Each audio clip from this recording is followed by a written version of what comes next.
In the fall of 1895, Henry Flagler had his wife escorted to a private sanitarium in Pleasantville, New York, by 3 doctors she had not agreed to see. He did not accompany her. He sent physicians, a formal medical recommendation, and the institutional authority of men who answered to him. Alice Flagler was 47 years old. She had been Mrs. Henry Flagler for 12 years. She had stood beside him at every hotel opening, every railroad celebration, every gilded dinner party where the richest men in America congratulated themselves on what they had built. She had been the social engine of everything he constructed in Florida. She had been, by every account of those who knew her during the first decade of their marriage, charming, spirited, sharp, and entirely in command of herself. She was not permitted to leave. There is a law, drafted in secret, passed with obscene speed through a legislature Henry Flagler had already purchased with at least $125,000 in documented bribes. A law that existed for one purpose, one marriage, one man who needed the state of Florida to do what common decency and basic human recognition would not. The Florida divorce law of 1901, which permitted a husband to dissolve his marriage on the grounds of his wife's incurable insanity, was invoked exactly once, by Henry Flagler, against the woman already locked inside the institution he was paying for. 10 days after the divorce was finalized, he married someone else. Alice Flagler did not die in that asylum, which is its own form of terrible fact. She lived in institutional confinement for 35 years. 35 years. She outlived Henry Flagler. She outlived the law he had written for her. She outlived the doctor who had been paid to keep her classified as incurable. She died on July 12, 1930, alone, in a facility in Central Valley, New York, of a brain hemorrhage, surrounded by staff whose salaries were paid from her own trust. She was 82. A quiet service was held at the sanitarium. She was buried in Cypress Hills Cemetery in Brooklyn. No public statement was made. Henry Flagler did not destroy Alice with a razor or a bottle or a gun. He destroyed her with a diagnosis, a deed of transfer, a legislative bribe, and 35 years of institutional silence. He used wealth, law, medicine, and the cooperative indifference of an entire social order to ensure that a woman who had spoken too clearly about what she knew would never be heard from again. And then history did his work for him, absorbing Alice into a footnote in the story of a man whose name is on museums, colleges, and streets throughout the state of Florida. This is not a tragedy. Tragedies are weather. This was architecture. This is her story, told in full as it deserves to be. They erased her once. They counted on you never knowing her name. Subscribe, like, say her name loud enough that the erasure does not hold. You need to understand what Henry Flagler actually was before you can understand what he did to Alice.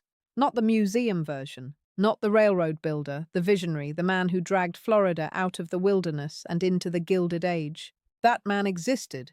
He also had a wife in an asylum for 35 years. Both things are true. The second one is more important. Henry Morrison Flagler was born in 1830 in Hopewell, New York, the son of a Presbyterian minister with limited means and considerable faith in the Protestant proposition that hard work was next to godliness. He did not inherit money. He made it in the specific and ruthless way that the second half of the 19th century permitted men of sufficient appetite to make it, through grain trading, through salt, through a partnership with John D. Rockefeller in a small oil refinery in Cleveland that would become, in the fullness of time and the absence of legal restriction, Standard Oil. By the time Henry Flagler was 50 years old, he was not merely wealthy. He was one of the architecturally wealthy, the kind of wealthy that does not accumulate in bank accounts so much as it accumulates in the actual structure of systems, railroads, hotels, legislatures, newspapers, doctors, the invisible scaffolding of institutional power that converts money into something more durable than money. He had converted the eastern seaboard of Florida into a personal project. He built the Ponce de Leon Hotel in St. Augustine in 1885. He extended a railroad line down the Atlantic coast, hotel by hotel, mile by mile, eventually reaching Key West in 1912. He did not build Florida in the way a developer builds a subdivision. He built it in the way a man builds a kingdom when the kingdom does not yet have the legal infrastructure to resist him. He owned newspapers. He funded politicians. When the law did not suit him, he commissioned a new one. This is the man Alice Shards married in 1883. The important thing about the power Flagler had accumulated by the 1890s is not its size. It is its texture. It was not merely financial. It was institutional. It extended into the legal system, the medical establishment, the press, the social world that shaped what was said about powerful men and what was permitted to be said about their wives. When the machinery of that power was turned on Alice Flagler, she was not facing one man's cruelty. She was facing the entire apparatus of Gilded Age masculine authority, functioning exactly as it had been designed to function. Ida Alice Showards was born on July 4, 1848 in Little Egg Harbor, New Jersey, the daughter of an Episcopalian minister. She would have said that the date was fitting, and she would have said it with the particular wit of a woman who had learned very early that humor was one of the few weapons available to people without institutional backing. Her father died when she was young. This is the first fact that shaped everything subsequent. A minister's family in mid-19th century America, without the minister, was a family without economic foundation. The death of a clergyman father was not a transition. It was a catastrophe that arrived without announcement and without recourse, and it fell on the women of the household with particular totality because the women of the household had no professional standing from which to recover. Alice grew up in modest circumstances, which is the gentle language used when the actual language is poverty of the grinding, daily, no-cushion variety that teaches children what security actually means by demonstrating, repetitively and without sentiment, its absence. She went to Philadelphia first. She pursued the stage. This tells you something essential about Alice Showards that the later institutional narrative worked hard to obscure. A young woman of modest means in the 1860s who chose the stage over the respectable paths available to her was not confused about her situation. She was making a deliberate choice in favor of visibility, independence, and the kind of life that could not be managed by a family who needed her to be quiet. The stage was not respectable. That was partly the point. Respectability in Alice's world meant dependence. The stage meant she was choosing herself. It did not work out as she had hoped. Tragedy redirected her, as it had a habit of doing. Her mother, Margaret Showards, was in New York, and Alice came to her. The shift from actress to nurse was not a capitulation. It was a pragmatic recalibration by a woman who understood the arithmetic of survival and had no inheritance to fall back on. She became a nurse in the household of Henry Flagler's first wife, Mary Harkness Flagler, who was dying slowly and expensively of tuberculosis. You should sit with that for a moment. Alice Showards came into Henry Flagler's life as the caretaker of the woman he was losing. She watched Mary Harkness die. She was present for the daily, intimate diminishment of a human being, and she managed it with sufficient competence and presence that the husband took note. Mary Harkness Flagler died on May 18, 1881. Henry Flagler married Alice Showards on June 5, 1883, at the Madison Avenue Methodist Church in New York City. He was 53.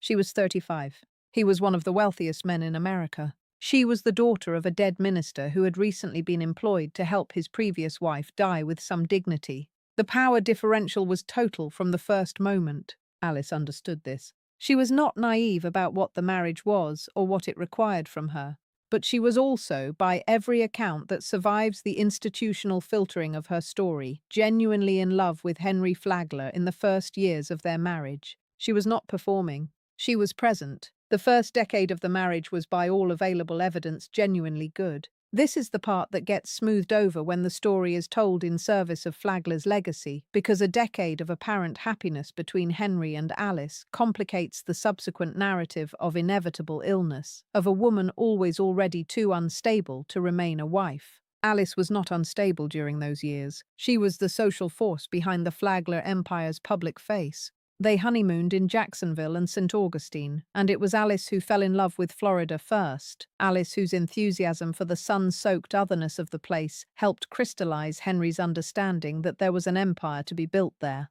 The Ponce de Leon Hotel, the most extravagant hotel in America when it opened in 1885, was partly Alice's project. She understood hospitality, beauty, the management of social space, the difference between a room that impresses and a room that draws people back.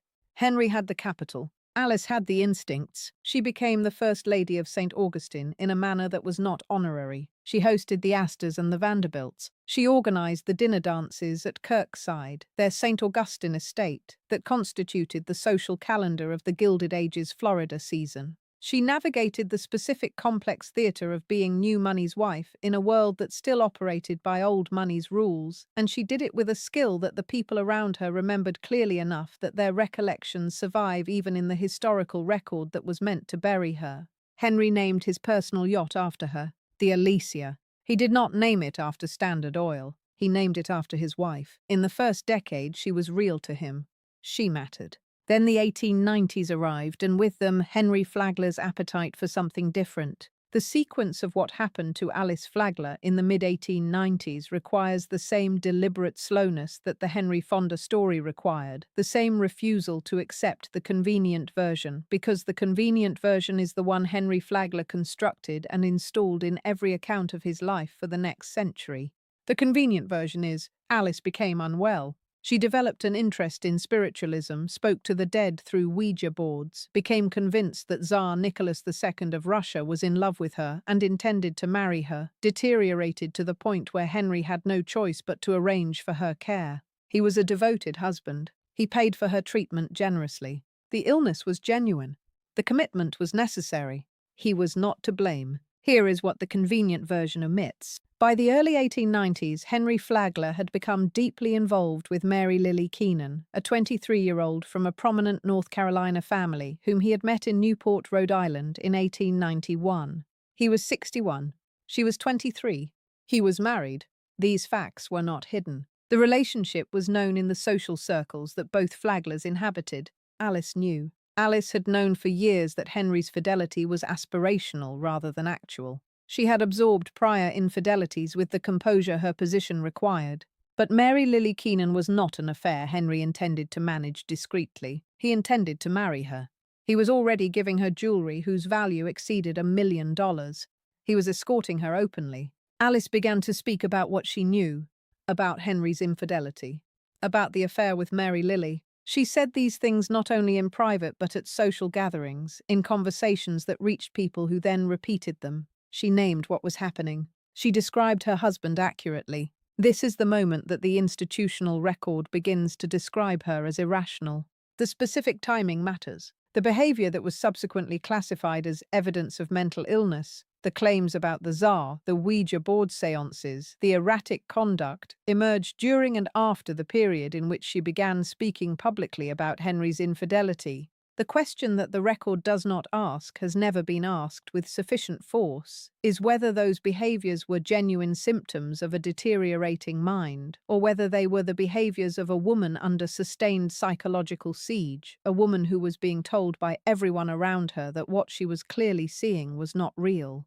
The Tsar delusion, which history has used to dismiss Alice entirely, bears examination. What Alice actually said, in its most documented form, was that she would have to kill her husband in order to be free to marry someone else. The Tsar was the fantasy object. The underlying communication was, I am trapped, I see no ordinary exit, and I understand that the only person standing between me and whatever comes next is the man who is trying to discard me.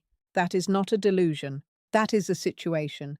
The language it found was extravagant. The perception underneath it was precise. In the fall of 1895, Dr. Shelton, the Flaglers' physician, arrived at 685 Fifth Avenue, the Flaglers' New York apartment, accompanied by 2 alienists, which was the period term for psychiatrists whose professional specialty was determining whether individuals were fit to manage their own affairs. Alice had not invited these men. Henry had engaged them. Their presence frightened her. She became agitated, which is the word used in accounts that were written by people who worked for Henry Flagler or who needed his goodwill. She became agitated, the 3 physicians conferred, and their recommendation was that she be removed immediately to Choate House, Dr. George C. S. Choate's private sanitarium in Pleasantville, New York. This was not a conversation. This was a procedure. Choate House sat on a hilltop in Westchester County, a Victorian building in pink, extended by a 10-room wing that Dr. Choate had added for the specific purpose of housing the inconvenient relatives of wealthy families who needed somewhere quiet and credentialed to put them. The facility was not a dungeon. Let us be clear about that. It was not a state asylum with screaming corridors and restraint chairs. It was expensive, private, staffed around the clock, set in grounds that could almost be mistaken for a country estate if you were the kind of person for whom country estates were a reference point rather than a fantasy. The horror of Choate House was not its physical conditions. The horror was what it did to legal and institutional reality. When Alice Flagler passed through those doors, she ceased to be a person whose account of her own experience was considered reliable. She became a patient. Her words became symptoms. Her grief became documentation. Her accurate description of her husband's intentions became further evidence of her unfitness to understand her own situation. The facility did not need to be cruel to be an instrument of erasure. It only needed to be the kind of place whose medical authority could be cited in legal proceedings. That was the entire function. Dr. George C.S. Choate, who ran the facility until his death in 1896, was succeeded in Alice's care by Dr. Carlos Frederick MacDonald, a man whose professional biography is its own form of statement. MacDonald had been the president of the New York Commission in Lunacy. He had supervised the first execution by electric chair at Sing Sing in 1891. He was, in the language of his era, a leading alienist, which meant a specialist in determining who was sane enough to be held accountable and who was not. He became Alice Flagler's permanent guardian, custodian, spokesperson, and, in the most complete sense of the word, warden. She was never heard from again after entering his care. Her words were filtered through his assessments. Her condition was defined by his diagnoses. Henry Flagler paid MacDonald handsomely from Alice's own trust fund for every year of this arrangement.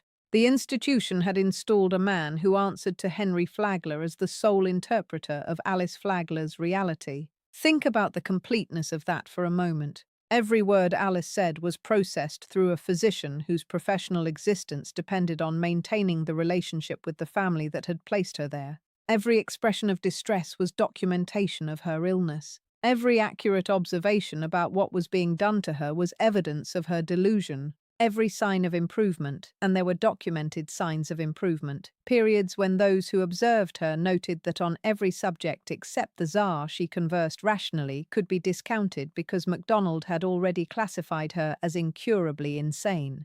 The diagnosis was not a conclusion. It was a premise.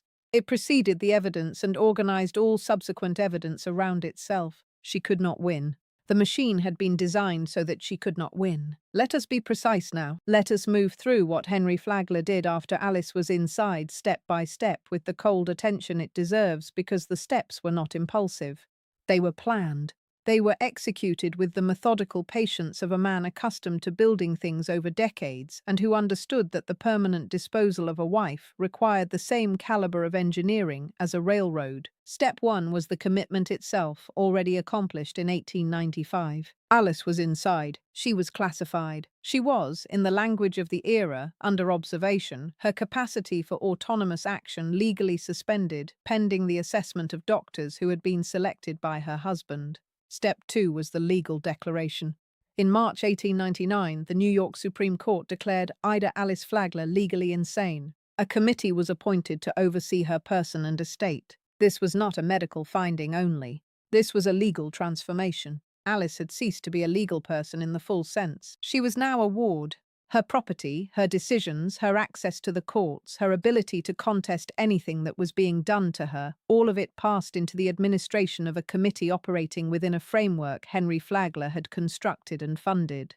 Step 3 was the geography. Florida was Henry Flagler's state. He had built it. He owned its major newspapers. He had funded its institutions and its politicians with sufficient generosity that the gratitude of the Florida legislature was not a metaphor. When Henry Flagler established Florida residency, he was not relocating. He was forum shopping. He was selecting the legal jurisdiction most likely to give him what he needed, because New York's divorce law did not permit a husband to divorce an institutionalized wife, and Florida's did not yet either, but Florida was the place where such a law could most efficiently be made to exist. Step 4 was the purchase of the law itself. On April 9, 1901, a bill appeared before the Florida legislature. The bill was brief. It added a new provision to the state's divorce statute. Incurable insanity was grounds for divorce. The bill moved through the legislature with a speed that the record characterizes as unusual even by the undemanding standards of the era. Governor William Sherman Jennings signed it on April 25, 1901. Documentation discovered subsequently confirmed what everyone in Florida's political class understood at the time. Henry Flagler had paid at least $125,000 to ensure this outcome. Some accounts put the figure at $150,000. The law was known immediately and universally as the Flagler divorce law. Not because anyone was confused about its author, because everyone understood that it had been written for one marriage and one man, and the naming of it was the closest thing to accountability that the situation would ever produce. The law was invoked exactly once, by Henry Flagler, against Ida Alice Flagler. On August 14, 1901, the divorce was granted. 10 days later, on August 24, 1901, Henry Flagler married Mary Lily Keenan. She was 34. He was 71. The law that had served its purpose was repealed a few years later due to public pressure. It had never been needed for anyone else. It had never been intended for anyone else. This is not a tragedy. This is a legislature. Mary Lily Keenan received, as a wedding gift, the completion of Whitehall, a 75-room Beaux-Arts palace in Palm Beach that Henry had been constructing for her since before the divorce was finalized. The marble floors, the gilded ceilings, the private railroad car that delivered guests to the door. The building that Henry Flagler gave to his new wife as proof of his devotion was built while his previous wife sat in a sanitarium in Westchester County, managed by a doctor paid from her trust, classified as incurably insane so that this specific transaction could occur. The wedding was attended by members of the theatrical and social establishment. Oscar Hammerstein was not present, but his equivalent was. The coverage was warm. The framing was a new beginning, the great man of Florida entering the final triumphant chapter of a life of extraordinary achievement, accompanied by a young woman who would preside over Whitehall with all the grace and beauty the palace required. Alice Flagler was not mentioned by name in most of the coverage. She was referred to, where she was referred to at all, as Flagler's first wife, whose unfortunate illness had made the preceding arrangement necessary, and who was being generously provided for. The narrative was complete. The man was sympathetic. The institution had produced the required outcome. Alice was not told about the wedding. She was not consulted about the divorce settlement, though a trust of $1 million, later growing substantially through investment, was established for her care. The trust was real. It paid for her housing, her staff, her custodians, her doctors. It also paid for the system that ensured she would never be free. The money was simultaneously her maintenance and her confinement. Every dollar in that trust was a dollar that kept Dr. MacDonald employed and kept Alice Flagler institutionalized for the remainder of her natural life. Consider that arrangement in its full dimension. Alice's own inherited wealth, the trust established in her name, was the instrument of her captivity. She was paying from her own estate for the apparatus of her own erasure. Henry Flagler had engineered a situation in which the very resources that might have freed her were the resources sustaining the structure that confined her. The money flowed. The walls stayed up. The diagnosis never changed. That is not care. That is ownership with a doctor on retainer to certify it legitimate. There is a painting, completed in 1901, the precise year of the Flagler divorce, by the artist Evelyn Pickering de Morgan, titled The Gilded Cage. A woman stands at a window, dressed in the clothing of the wealthy, surrounded by jewelry and books, the evidence of privilege strewn around her like discarded props. Outside the window, beyond the bars, there is light, music, the implication of movement and freedom. The painting was not made about Alice Flagler. It does not need to have been. Alice Flagler was, during the first decade of her marriage, a woman of exceptional social capability. People who encountered her in those years used words like vivid, quick, formidable. She had come from nothing, from a dead minister's modest household, from the thin economics of a woman alone in a city with ambitions and insufficient backing. She had navigated herself into the center of the Gilded Age's social world through a combination of real charm, real intelligence, and an actor's understanding of how rooms work, how people in them want to feel, where the power is, and how to address it without either civility or aggression. She had opinions. This is worth stating directly because it is what eventually destroyed her.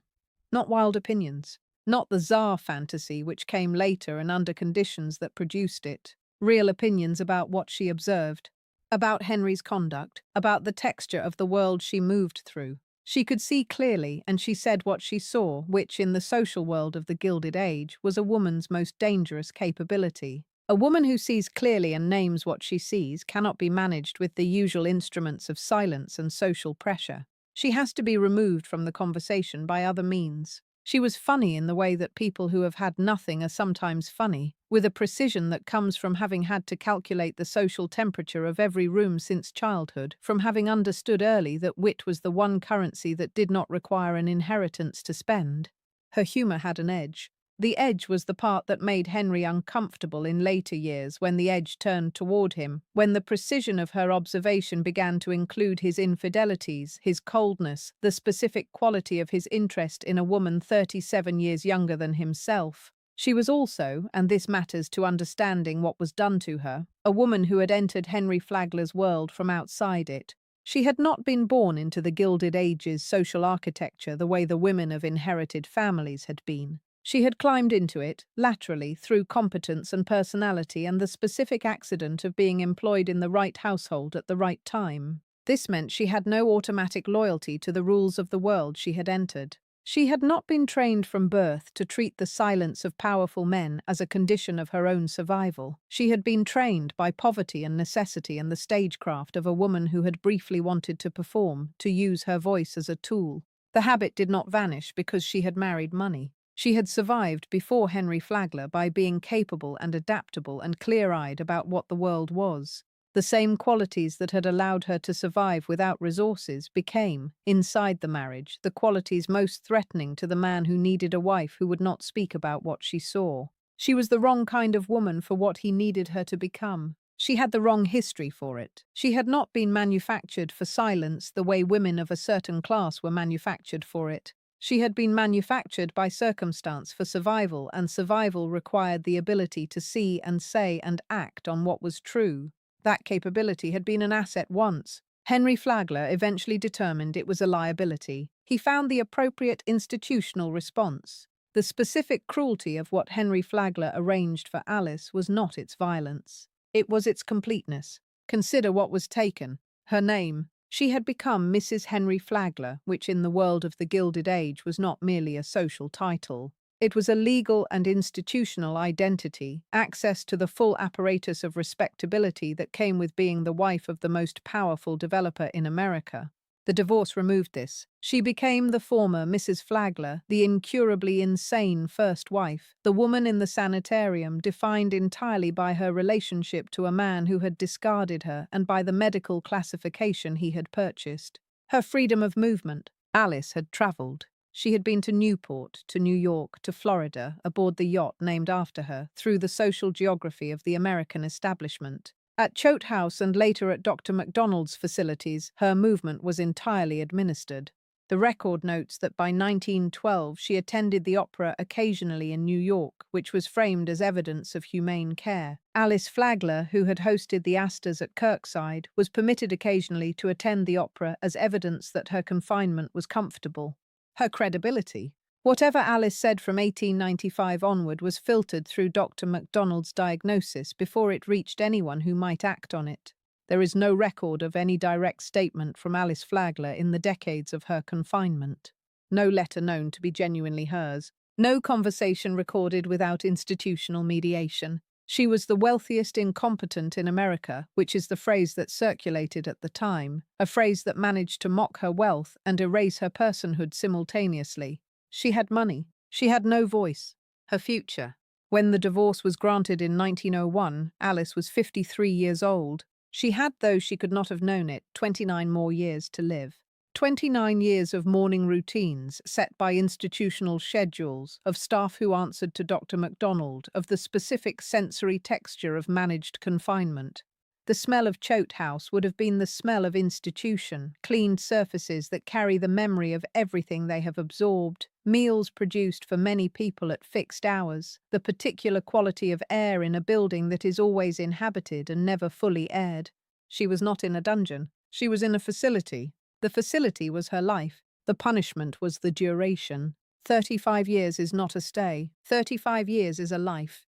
The social silence that surrounded what Henry Flagler did to Alice requires the same examination as the institutional machinery because the silence was not passive. It was active. It was produced by a specific set of conditions and maintained by people who understood exactly what they were maintaining. Henry Flagler's Florida newspapers did not investigate the commitment. They had no institutional incentive to do so.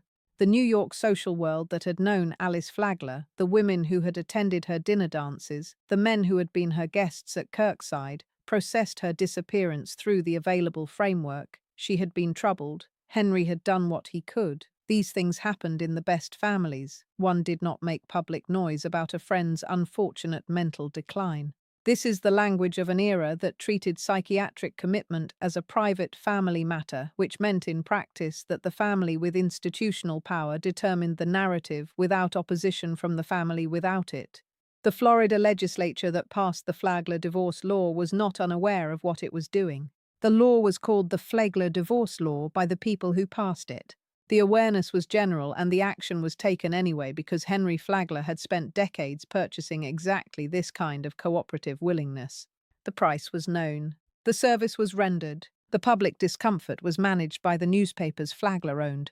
The doctors who certified Alice as incurably insane were operating within the professional ethics of their era, which held that a physician's primary relationship was with the family that retained him rather than the patient who had been delivered to him. Dr. MacDonald was not, by the standards of 1895, behaving improperly. He was functioning as the instrument of a wealthy man who needed a medical apparatus to confirm a legal arrangement, and the medical profession of the era provided this service with considerable institutional dignity. He diagnosed. He testified. He served as Alice's permanent custodian. He was paid handsomely from Alice's own trust for 3 decades of this service. There is no recorded instance of a public voice, during the years of the commitment and the divorce and the remarriage, saying directly and clearly what had been done. The newspapers that were not owned by Flagler reported the divorce as a legal proceeding, the remarriage as a social event, the commitment as a medical fact. The structure of Alice's erasure was not maintained by one man's deliberate censorship. It was maintained by an entire system that had no mechanism for receiving the question the situation actually required. That is how systems of this kind work, not through continuous active malice but through the absence of any structural obligation to notice. Henry Flagler lived until 1913. He was 83 years old when he fell down the steps at Whitehall, the palace he had built for the woman he had married 10 days after divorcing his institutionalized wife. He died of injuries from the fall. He had received in the intervening years every honor a man of his standing and resources could receive. The railroad that ran down to Key West was completed the year before his death. The state of Florida treated his death as a civic event. Mary Lily Keenan outlived him by 4 years. She died in 1917 under circumstances that generated, and continue to generate, speculation about foul play involving her second husband, Robert Worth Bingham. The pattern of powerful men and inconvenient wives did not end with Alice. It only changed form. Alice Flagler survived them all. She was in institutional care when Henry died. She was in institutional care when Mary Lily died. She was in institutional care when Dr. MacDonald died in 1926. The physicians came and went. The facilities moved. The trust continued to grow. She continued to be incurably insane by the terms of a diagnosis made in 1895 by doctors engaged by the husband who needed that diagnosis in order to execute the plan he had already made. There is a detail in the record that deserves to be read slowly. In 1896, a year after Alice's initial commitment, Henry and Mary Lily took up residence at their estate on Orienta Point, 4 miles from the facility where Alice was confined. He was 4 miles from his institutionalized wife. He was living openly with the woman he intended to marry. The record notes that observers who saw Alice during this period described her as still young and beautiful, though white-haired, that she appeared entirely rational on all subjects except the Tsar. 4 miles away, his future was already complete. Her present had been reduced to a room and a schedule and a diagnosis that had been determined before any credible assessment could have supported it. Think about what 29 years inside institutional care actually means at the level of daily experience, not the legal architecture, not the financial arrangement. The days themselves. Alice Flagler, who had sailed Newport Harbor on a yacht with her name painted on its hull, who had presided over dinner tables where the Vanderbilts were guests, who had walked the grounds of Kirkside in St. Augustine as the first lady of a man who was building an entire state into existence, was now living on the schedule of people who held the keys. Breakfast arrived when the institution determined breakfast should arrive. The corridor outside her room was cleaned at the hour the institution had decided corridors were cleaned. Her visitors, when she had them, arrived during permitted visiting windows and left when those windows closed, not when the conversation had reached a natural end, not when she had finished saying what she needed to say, but when the schedule required. This is the particular violence of institutional life that does not appear in any legal document and cannot be photographed. The continuous total administrative control of the texture of a day. She had governed households. She now had none of the small continuous sovereignty that constitutes actual living, not one decision of consequence in the architecture of her own hours. Dr. MacDonald's approach to her care tells you something important about the quality of those decades. He did not believe in exploring the interior of his patient's experience. He did not conduct what we would now call therapeutic conversation. He believed the insane were best served by diversion, by hobbies that redirected unsettling thoughts away from their source. Alice Flagler was given the tools of distraction. She was not given anyone willing to listen to what she actually needed to say. There was no mechanism in Dr. MacDonald's professional philosophy for a patient to speak her truth into a space where it would be received as truth rather than symptom. Everything she said was already categorized before she opened her mouth. The category was incurable. It did not change for 35 years. It could not change because the man who had established it had a financial and legal interest in its permanence, and no one in the institutional chain surrounding her had an incentive to challenge it. There were documented periods of improvement. Observers noted that on every subject except the Tsar, Alice could converse rationally and warmly. She attended the opera occasionally by 1912. She made trips into New York. She was, in certain lights and at certain moments, fully present and cogent and herself. These observations did not alter the diagnosis. They were absorbed into it, described as temporary remissions within a permanent incurable condition. The machine was not designed to find her well. It was designed to find her unwell, and it performed that function with the consistency of a structure whose entire reason for existing is the continuation of a single conclusion. He never visited her again. Not once after the initial commitment in 1895 did Henry Flagler see his wife. He sent money. He sent MacDonald. He sent the institutional infrastructure of her permanent disappearance. He did not send himself. The systemic indictment is not complicated, but it is necessary to make it explicit, because the story of Alice Flagler is not finally the story of one exceptionally cruel man. Henry Flagler was cruel in his specific treatment of Alice. He was also a man using a system that had been designed to make exactly this kind of disposal possible for exactly this kind of man, and he was using it with the fluency of someone who had spent decades building the institutions that would serve him.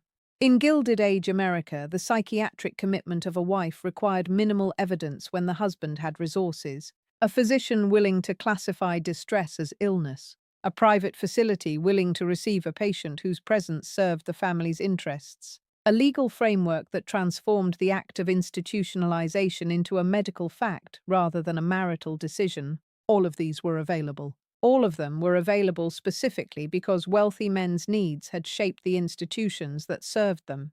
The Florida legislature was not uniquely corrupt. It was the logical endpoint of a system in which money translated into political influence translated into law. Every step Flagler took was a step the system had pre-cleared. The bribe worked because the institution was structured to receive it. The diagnosis stuck because the medical establishment was structured to provide it. The silence held because the social world was structured to maintain it. The law was written for one man and repealed when the public discomfort became inconvenient. No mechanism existed to revisit what had been done to Alice under the authority of the law before it was repealed. She remained inside. The repeal changed nothing for her. It was the legislature performing discomfort with the tool after the tool had served its purpose. Change the decade. Change the name of the facility. Keep the structure. One person with institutional power. One person without it. One person whose version of events is certified by the apparatus of medicine and law. One person whose version of events has been pre-classified as symptom rather than testimony. The mechanism is the same. It has always been the same. Ida Alice Shards Flagler spent 35 years in institutional confinement for the specific, documented reason that she knew too much about her husband's intentions and had begun to say so in public. She was committed when the behaviors that indicated her knowledge became socially embarrassing. She was declared legally insane when the legal apparatus needed a classification that would support a divorce proceeding. She was divorced when Henry Flagler needed the state of Florida to do what he had already paid it to do. She was never heard from again because the man paid to interpret her reality had no professional incentive to find her sane. She outlived all of them. This is the fact that history has used to conclude the footnote, as though her survival was the closing argument against her grievance. She was cared for. She lived to 82. The trust grew. She was not mistreated. She was simply imprisoned by medical authority for the remainder of her life so that a man could marry someone else. These are not contradictions. They are the full picture. She died on July 12, 1930, a quiet service at the facility, Cypress Hills Cemetery in Brooklyn. No public statement. There is a room at the Flagler Museum in Palm Beach. It is called the Ida Alice Room. It is small. The docent tour spends perhaps a minute there. It contains photographs from the first decade of the marriage, the years when she was useful and visible and when the yacht bore her name. The narrative the tour provides is brief. They married. She became unwell. Henry did what he could. 1 room. 1 minute. The rest of the museum is his. We end it differently. Ida Alice Shards Flagler, born July 4, 1848. Died July 12, 1930. Nurse, actress, social architect, the woman who loved Florida before Henry Flagler thought to build it. Committed, erased, legally dissolved, institutionally silenced for 35 years so that a man with purchased law and cooperative doctors could walk away clean. Her name was Alice. They kept her quiet for a century. Not anymore.